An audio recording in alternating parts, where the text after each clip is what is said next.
Hello, my name is Rich Howard, owner of Architectural Builder Supply, and this video is to bring you a closer look at the Bommer 4010-7-652 Single Acting Spring Hinge. Here it is. 4010 is representative of the fact that this is a single acting full mortise type spring hinge. You can see from the swag on the leaf that it's intended when it's closed to be mortised into the edge of the door and frame. Doesn't have, you could surface mount it too, it would work, but it's intended to be mortised. Single acting, it's only going to work closing the door in one direction. Okay, it's not a door in and out double acting door, it's just single acting.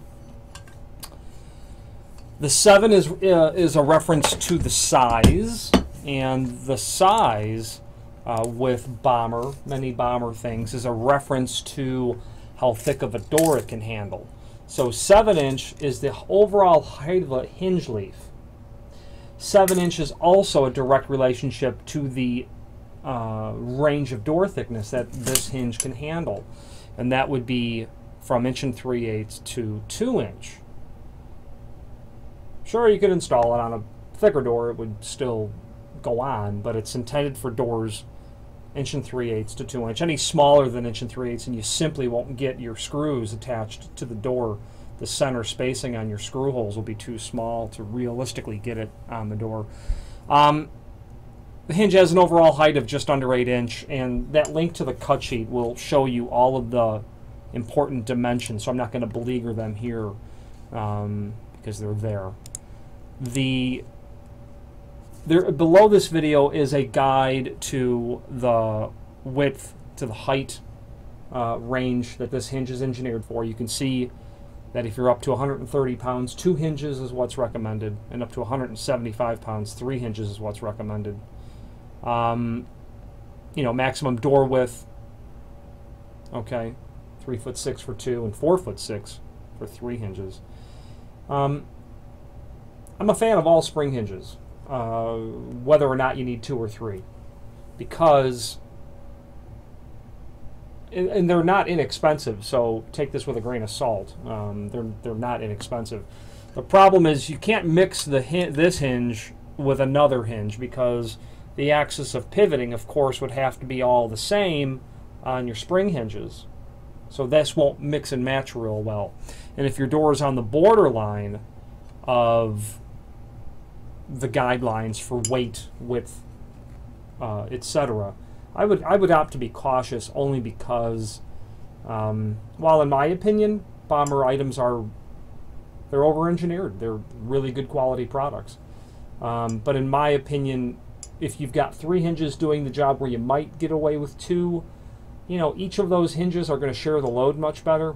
That top hinge is going to be the amount of work the top hinge, because that's where the majority of work being done is spread disproportionately to the top hinge compared to the other 1 or 2 hinges. It can get away with doing a lower amount of the overall work.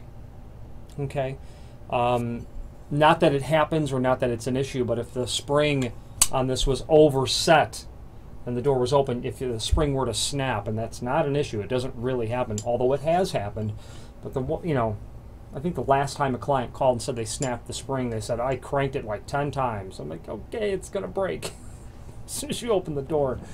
And that is indeed the case.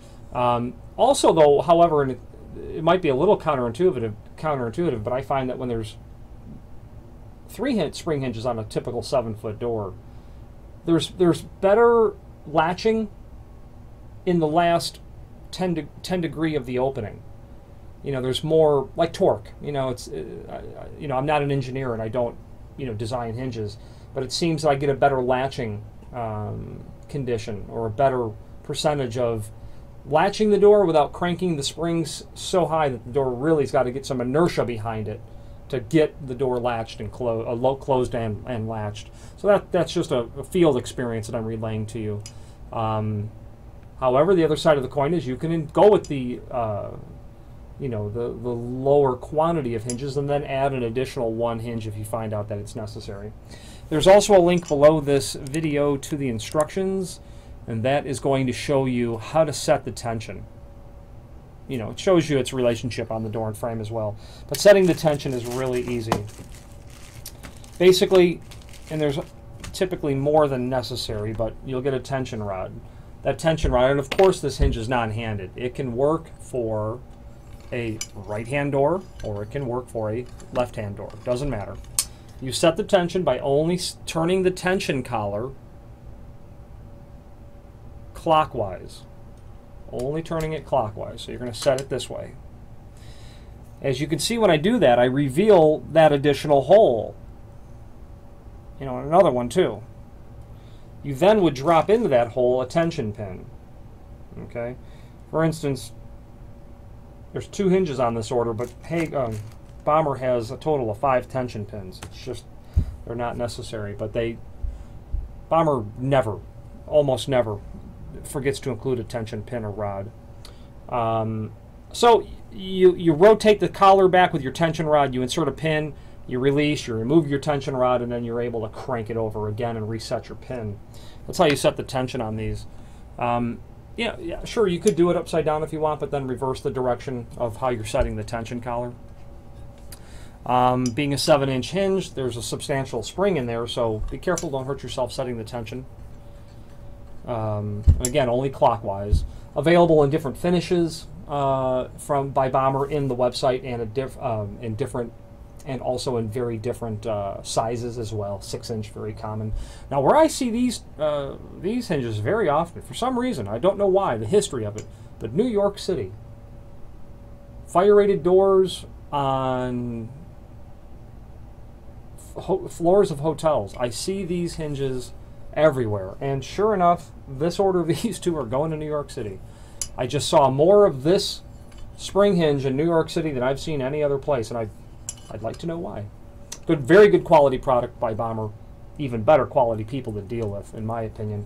The last thing I do want to show you, as you can see where it says Bommer. Try to get the camera to focus on that. You see where it says Bommer right above, it says Made in USA, a fact that Bommer is quite proud of, as am I, to represent them. If you have any questions on the Bommer 4010-7-652, Single Acting Spring Hinge, or any other Bommer product, please feel free to reach out to us. Thank you.